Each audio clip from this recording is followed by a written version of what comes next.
Assalamualaikum warahmatullahi wabarakatuh. Saya Dwi Yunianingsih dari sesi B, ingin mempresentasikan materi tentang hidrosfer, kelas 10 semester genap. Di sini saya akan memenuhi tugas mata kuliah media pengajaran geografi dengan dosen pengampu Ibu Ade Irma Suryani, MPD. Baiklah, di sini saya akan menjelaskan tentang pengertian hidrosfer. Hidrosfer adalah lapisan di permukaan bumi yang terdiri atas lingkungan air. Keberadaan air yang terdapat di bumi jumlahnya relatif tetap konstan, tidak kurang dan tidak lebih. Selanjutnya, perairan darat. Menurut keberadaannya dapat dibagi menjadi air permukaan dan air tanah. Air yang ada di permukaan tanah seperti sungai, rawa, danau, dan waduk, yang semuanya dinamakan perairan darat. Air di permukaan adalah air yang berada di atas permukaan dan dalam keadaan diam atau mengalir. Air permukaan biasanya berasal dari air hujan atau dari pengaliran air yang bermuara ke arah tempat berhentinya air. Sungai adalah air yang mengalir pada saluran alami maupun buatan manusia. Biasanya akhirnya menuju daerah yang lebih rendah dan bermuara ke laut.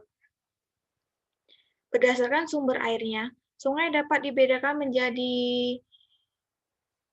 beberapa sebagai berikut. Yang pertama, sungai mata air. Yang kedua, sungai hujan. Yang ketiga, sungai gletser atau es. Yang keempat, sungai campuran.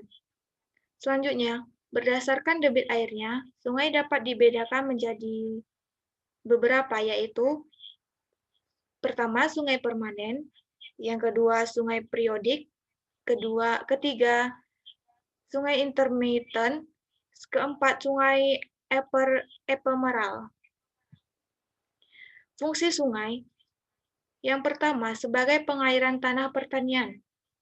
Yang kedua, sebagai pembangkit listrik tenaga air. Yang ketiga, sebagai sarana transportasi. Yang keempat, mempunyai banyak bahan-bahan galian golongan C, seperti pasir dan batuan.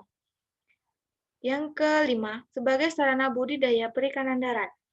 Yang keenam, sebagai sarana pendingin pada sebuah industri. Selanjutnya, danau. Danau adalah suatu masa air yang seluruhnya dikelilingi daratan. Dilihat dari proses terjadinya danau, dibedakan menjadi antara lain yang pertama, danau vulkanik, akibat proses vulkanik.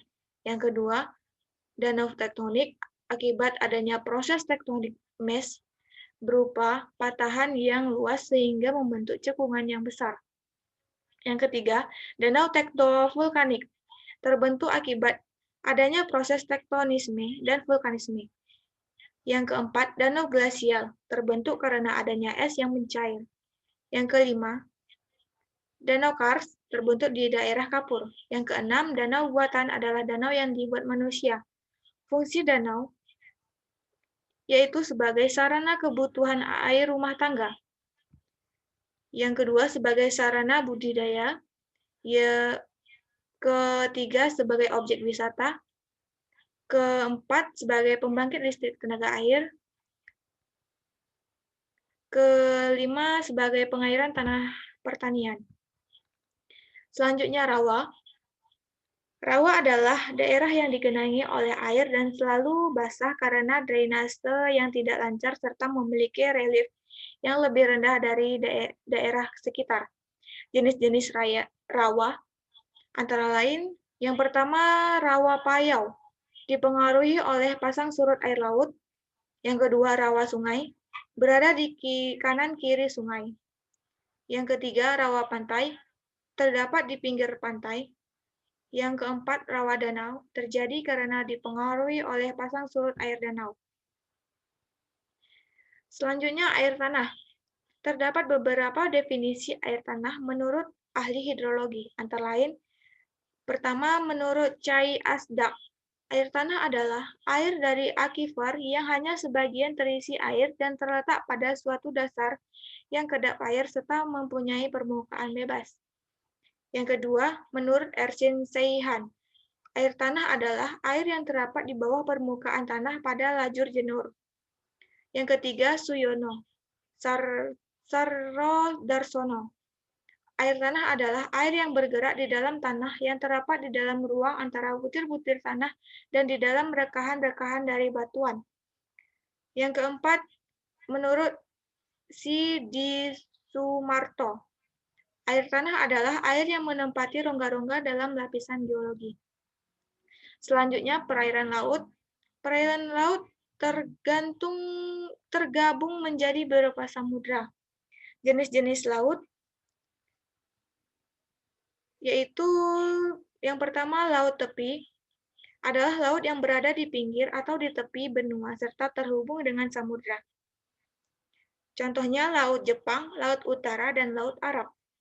Yang kedua, laut pertengahan adalah laut yang berada di antara dua daratan yang luas atau benua.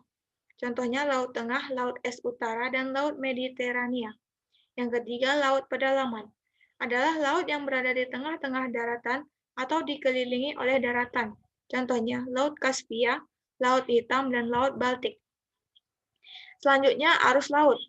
Arus laut adalah aliran air laut. Secara garis besar, arus laut dibagi menjadi tiga, yaitu arus yang mengelilingi daerah kutub selatan. Yang kedua, aliran air di daerah ekuator yang mengalir dari arah barat ke timur.